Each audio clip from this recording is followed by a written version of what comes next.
E hoje a gente vai conhecer uma história intrigante, porém linda, do espírito da Rosanna Carter. E essa história tem um diferencial, que ela está escrita num livro que só existe no plano espiritual. Esse livro se encontra na colônia espiritual Rosa Branca.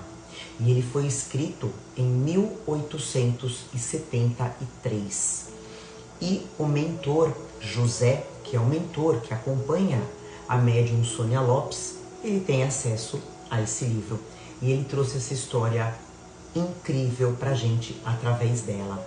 Essa história se chama O Mistério da Morte de Rosanna Carter. Vamos conhecer essa história agora.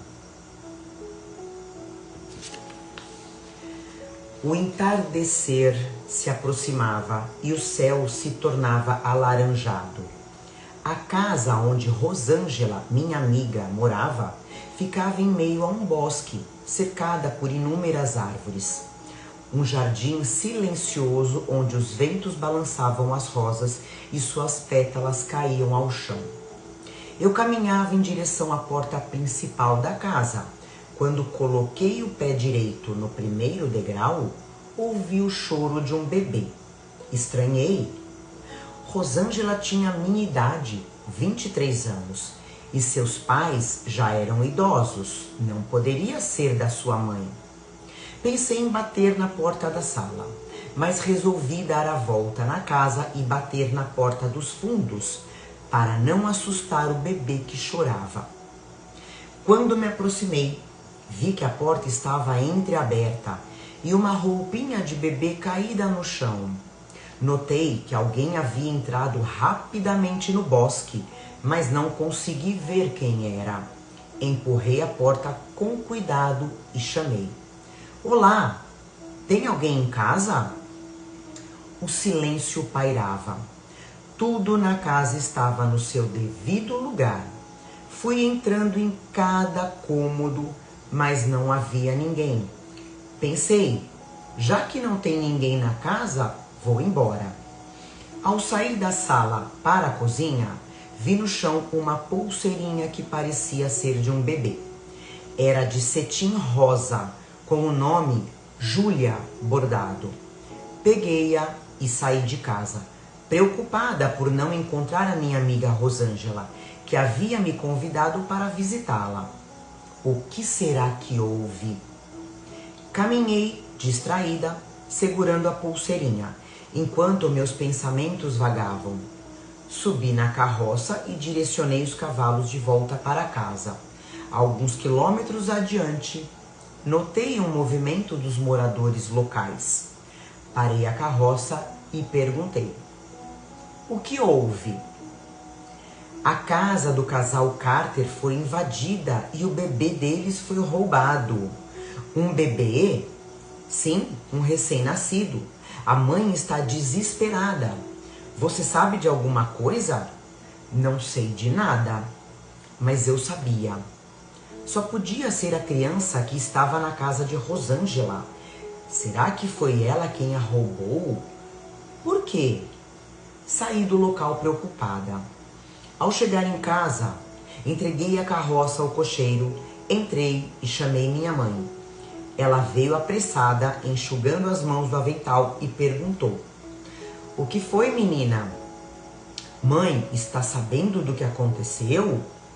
Sim, todos aqui na vila sabem. Pensei em contar para minha mãe, mas eu não tinha certeza do que vi. Eu só tinha ouvido o choro de um bebê. Mas isso não provava que Rosângela era culpada. Não posso ser cúmplice de algo tão sério. O que eu faço? Rosângela era minha única amiga. Será que ela estava escondendo algo de mim? Já estava escuro. A noite havia chegado mais cedo por ser inverno. Amanhã bem cedo vou esclarecer tudo isso. Segurando a pulseirinha em minhas mãos, adormeci. No dia seguinte, apesar do inverno, o sol brilhava. Eu me senti estranha. O vilarejo estava calmo, as ruas desertas. Senti vontade de tomar um café, mas eu tinha pressa. Precisava voltar àquela casa e descobrir o que estava acontecendo.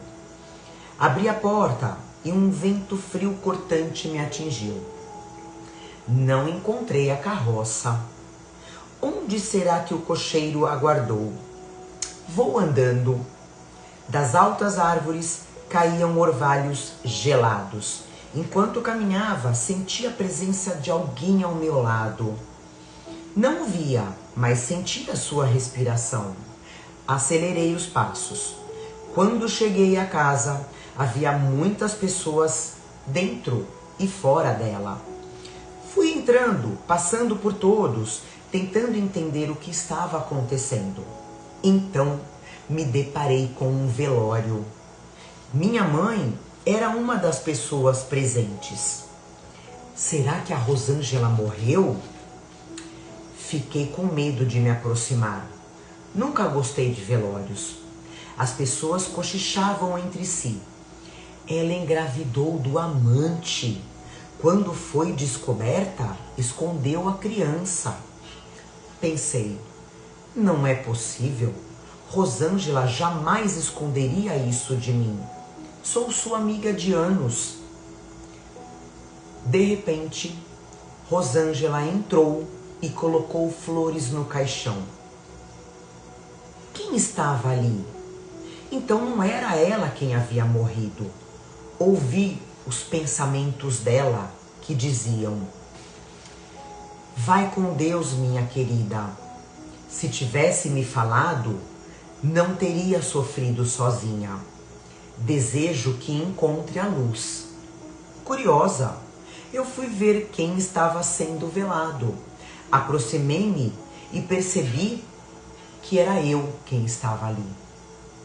Confusa, tentei falar com Rosângela, mas ela nem olhava na minha direção. Quando o corpo foi sepultado e todos foram para suas casas, eu não sabia para onde ir. Continuava com a pulseirinha do bebê comigo. Fui até a igrejinha que eu costumava frequentar, sentindo-me cansada, como se estivesse há dias sem dormir. Entrei e me sentei no mesmo banco de sempre, o segundo ao lado direito. O padre entrou, organizou algo no altar e quando olhou na minha direção, se assustou. Ele sabia que eu tinha morrido. Fui até ele e disse: Padre, por favor, fale comigo. Você está me vendo? O que aconteceu comigo? O padre, que era jovem e bonito, baixou a cabeça e respondeu: Vá embora daqui. Você já me trouxe muitos problemas. Eu só quero saber o que aconteceu comigo. Decidi voltar para a casa de Rosângela. Queria encontrar respostas e entender por que o padre falou que eu já lhe tinha causado problemas. Nunca fiz nada de mal para ele. No caminho, um senhor grisalho e gentil se aproximou de mim. Ele caminhava ao meu lado e disse: Rosana, você não vai encontrar respostas naquela casa. Quem é você? Quero te ajudar a encontrar as respostas. Você deve ir à casa do casal Carter, na Rua da Casa, número 26. Eu vou com você. Eu fui. Entrei na casa enquanto o homem me esperava do lado de fora. Vi o bebê no bercinho. Será que era essa criança que eu ouvi chorar? Fiquei dias naquela casa tentando entender o mistério em torno da minha morte. Um dia chegaram à casa o padre, Rosângela e o casal Carter. A mesa estava posta para o chá da tarde, como de costume. Eu sentia fome e frio. Reunidos na sala, eles conversavam. O padre disse: Não foi uma boa ideia sua, Rosângela, me esconder atrás dessa batina. Não sou padre. Eu sei que você não é. Não podia contar para Rosana que você é meu primo, foragido da justiça. Ela jamais teria tido um romance com você. E você não deveria ter tirado a filha dela. O falso padre respondeu: eu não tive escolha. Como poderia casar-me com ela se sou foragido da polícia? Preciso sair dessa cidade antes que descubram toda a verdade. A senhora Carter interveio. Eu vou criar essa criança. Nunca pude ter filhos. O falso padre retrucou. Foi você quem deu a ideia de roubar o bebê. E você recebeu dinheiro para isso, disse a senhora Carter. Rosângela interrompeu. A culpa é sua, primo. Enganou a Rosana se passando por Paulo, usando um bigode falso. Não sei como ela não desconfiou. Eu pensava, qual deles foi responsável pela minha morte? Como isso aconteceu? Não me lembro de ter engravidado. Então, o homem grisalho, que me aconselhou a vir até aquela casa, disse: você já sabe o suficiente. Agora deve vir comigo. Não posso ir. Quero saber como eu morri e quem fez isso comigo. Você só vai sofrer. Qual é o mistério da minha morte? O homem, com paciência, respondeu: bem, você tem o livre-arbítrio. Quando aceitar a minha ajuda, me chame. Sou o seu guardião. Guardião? O que é isso? Seu anjo. Ele sumiu e eu fiquei vagando na igreja, na casa dos Carter, na casa da Rosângela e na casa da minha mãe, até descobrir como eu morri. Isso levou 30 anos. Eu não era filha da minha mãe, era Rosângela. Eu era filha bastarda do meu pai já falecido. Por que mentiram tanto para mim? Quem era realmente a minha mãe? Cada dia eu permanecia em uma casa. E foi naquele dia que eu descobri como eu morri. Eu surpreendi o falso padre e Rosângela juntos, apaixonados. Ele disse a ela: eu sempre te amei. Não aguentava mais fingir que gostava de Rosana. Só esperei nascer a criança para dar um fim nessa situação. Se não fosse a falsa mãe dela nos ajudar, ela estaria atrapalhando ainda as nossas vidas. Rosângela respondeu: não precisava ter assassinado ela. E o que você queria que eu fizesse com ela? Assim que o bebê nasceu na sua casa, sua mãe deu um chá calmante, a colocou na carruagem e fez com que os cavalos caíssem no abismo da estrada. Você também ajudou. Todos nós somos culpados. Cansada de tantas decepções, pensei naquele meu amigo invisível. Depois de dias refletindo sobre ele, ele apareceu. Eu disse: estou destruída. Me leva daqui. Passei 3 anos em uma colônia espiritual, depois de 30 anos vagando na terra. Só queria aliviar a dor na minha alma. O mentor me orientou, dizendo que eu poderia reencarnar para esquecer todos os acontecimentos dolorosos. Ele acrescentou: você pode escolher reencarnar ou esperar todos os envolvidos nessa trama que causou o seu desencarne. Pode reencarnar com eles para conseguir perdoá-los e eles poderão reparar o mal que lhe fizeram. Eu respondi: não sei se vou conseguir encarar cada um deles. E se eu reencarnar sem eles, o que vai acontecer? Bem, Existem outros irmãos aqui na colônia que também precisam reencarnar e passaram por situações parecidas com a sua. Se eles concordarem, vocês podem programar as suas reencarnações juntos.